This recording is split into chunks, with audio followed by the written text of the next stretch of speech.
January 13th, 1977.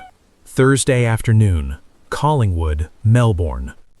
A neighbor pushes open the back door at 147 Easey Street. It's unlocked. It's been unlocked for 3 days. For 3 days, a puppy has wandered the street, dragging its lead. For 3 days, a 16-month-old has been crying inside the house. Screaming, actually. Neighbors heard him. They thought it was just a tantrum. But it wasn't. When the neighbor enters the house, they find the baby first, Gregory Armstrong, dehydrated, alone in his cot, alive. Then they find her mother in the bedroom. She has been stabbed 27 times. Then they find her friend near the front door, 55 stab wounds. The kitchen light is still on. There's water in the bathtub where someone tried to clean up. But here's the thing that will haunt investigators for almost 50 years. There's no forced entry. Whoever did this either had a key or was let inside. And for 72 hours, while a toddler screamed for her mother, nobody came. This case will become Australia's most notorious cold case. It will span 5 decades, involve DNA technology that doesn't exist yet, and pursue a suspect across international borders where Australian law can't touch him. What investigators don't know yet, what they won't know for 40 years, is that the answer is already in the room. It's in the evidence bags, in the biological samples collected in 1977 and frozen in storage, waiting. But first, those samples will clear 8 prime suspects. They'll rule out the crime reporter who lived next door. They'll eliminate the construction workers from the site behind the house, and they'll exhaust every lead from 1977. And then, in 2017, everything will change. A name will emerge from genetic genealogy databases, a 17-year-old boy from the neighborhood, someone who attended the same school where one of the victims taught. But by the time police identify him, he'll be gone, across the world, in a country with a 20-year statute of limitations on murder. He'll stay there for 7 years as a free man, until he makes one mistake. Before we go further, if you're interested in true crime that focuses on forensic breakthroughs and systemic failures, hit subscribe. This channel doesn't do gore. We do the truth. And sometimes, the truth takes 48 years to catch up. Now let's go back to 1977. Suzanne Armstrong and Susan Bartlett were childhood friends from Benalla, a country town 200 kilometers from Melbourne. Population, 12,000. The kind of place where everyone knows your name and your business. By 1977, both women had moved to the city. Susan was 27 years old, teaching arts and crafts at Collingwood Education Centre. Students loved her. She was building the life she'd imagined. Suzanne was 28. She'd traveled to Greece, gotten pregnant on the island of Naxos, and returned to Australia to raise her son as a single mother. In 1977, that wasn't easy. The judgment alone was crushing. But Suzanne had Susan, and they had their little house on Easey Street. Collingwood was working class, transitional, not dangerous, but not safe either. The house backed onto a construction site on Hoddle Street.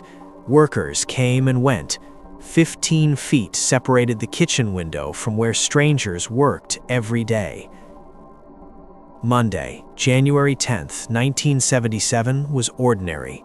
Susan's brother Martin and his girlfriend came to the house for dinner. They ate together, watched television, and left around 9 p.m. That's the last time anyone sees Suzanne or Susan alive. Investigators will later determine the murders happened that night or early Tuesday morning, but nobody discovers the bodies until Thursday afternoon. 72 hours. Their puppy wandered loose. Gregory screamed. The neighbors heard it all. But nobody opened that door. When police arrive on January 13th, they're looking at one of the most brutal crime scenes Melbourne has ever seen. But here's what makes it strange right away. There's no forced entry. The back door was unlocked when the neighbor pushed it open. The front door shows no damage. The windows are intact. But there's a footprint on the front windowsill. Someone tested it. Someone might have climbed through the window. Investigators find evidence the killer stayed in the house after the murders. The bathtub had been used. Towels are wet and stained. Someone washed themselves and took their time. Suzanne Bartlett is found near the front door. The forensic evidence tells a story. She fought. She tried to escape, and she almost made it. 55 stab wounds. Suzanne Armstrong is in the bedroom. 27 stab wounds. And there's biological evidence, a semen sample, that will become the most important piece of evidence in the case. But in 1977, DNA analysis doesn't exist. The sample is collected, labeled, frozen, and filed away. The Victoria Police assembles 16 detectives. By the end of the initial investigation, they'll identify 274 persons of interest. 130 of them become possible suspects. The workers on the construction behind the house are questioned. Some become prime suspects, but the case goes nowhere. Then, something strange happens. A crime reporter covering the case receives a phone call. The voice on the other end claims to be the killer. The caller says he's at Victoria Army Barracks, and then he says something that stops the reporter cold. "You didn't mention what record was on the turntable." That detail hadn't been released to the public. Only someone who'd been inside the house would know. The reporter tries to trace the call. Nothing. Police never fully investigate it. The lead goes cold. But here's what makes this haunting. Was it the killer? Or was it someone who'd seen the crime scene photos? A cop? A forensic technician? Or was it just someone cruel enough to torture a reporter and the families? Nobody ever finds out. In 1978, the government posts a $50,000 reward. Tips flood in. None pan out. The case goes cold. The house sits vacant for 6 years. Nobody wants to live where that much violence happened. When it finally sells in 1983, the case briefly returns to headlines. Then, silence again. In the 1990s, investigators start looking at a possible connection to another case. July 1975, 2 years before Easey Street, a woman named Julie Garcia disappeared from her North Melbourne apartment. She was a librarian from California. Julie was never found. Detectives noticed similarities between the two murders: violence, an apartment, a woman alone. And here's what makes them focus. A crime reporter who was a suspect in Garcia's case was staying next door to 147 Easey Street on the night of January 10, 1977. Next door. It seems impossible to be coincidence. Investigators pour resources into this lead. They're convinced they're close. But then, DNA testing becomes available. In 1999, 8 prime suspects are tested, including the crime reporter. All of them are cleared. 22 years after the murders, DNA technology finally arrives, and it eliminates everyone. Back to square one. In 2011, Ron Idles quietly reopens the case. By now, most of the original investigators are retired or dead. The evidence has been in storage for 34 years, and the case is ancient history. But Idles see something others missed. The technology is still advancing.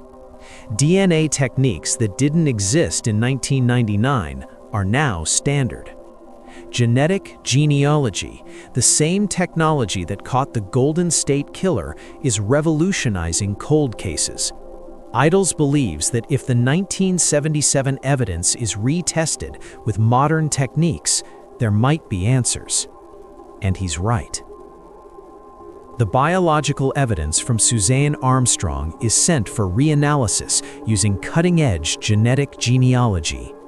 And this time, they find something. A name emerges from the data: Perry Kouroumblis. In 1977, he was 17 years old. He lived in Collingwood, not far from Easey Street. And here's the detail that makes investigators' blood run cold. He attended the same school where Susan Bartlett taught.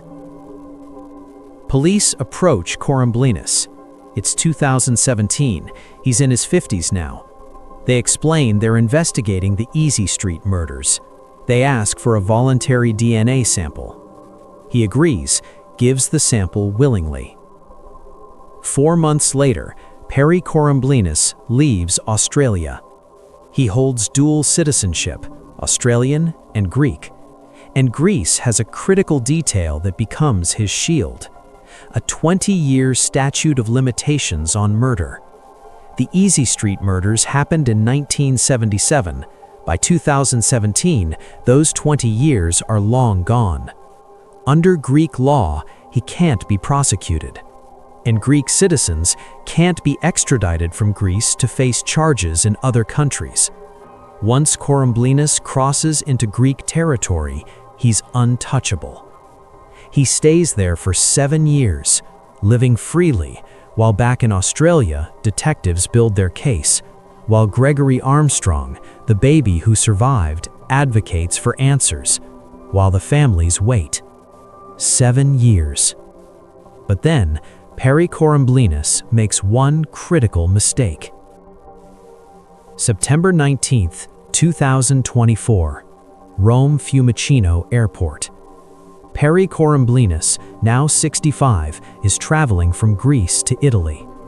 He clears passport control, walks through the terminal. Italian authorities approach him. There's an Interpol red notice in his name. He's under arrest for murder. According to Italian media, Kouroumblis seems genuinely surprised. Something from 1977? Almost 50 years have passed. Perhaps he thought he'd gotten away with it. He doesn't resist. He tells authorities he's innocent, that this is a mistake. And critically, he agrees to extradition. December 3, 2024. Kouroumblis arrives in Melbourne under police guard. The next day, he's charged with 2 counts of murder and 1 count of rape. When he appears in court, family members of Suzanne Armstrong and Susan Bartlett are in the gallery. It's the first time in 47 years that someone stands accused of these murders. But here's where the case gets complicated. October 2025, the committal hearing begins. For 6 days, 19 witnesses testify. The question isn't whether Kouroumblis did it. The question is whether evidence from 1977 can be trusted in 2025. The prosecution presents their case.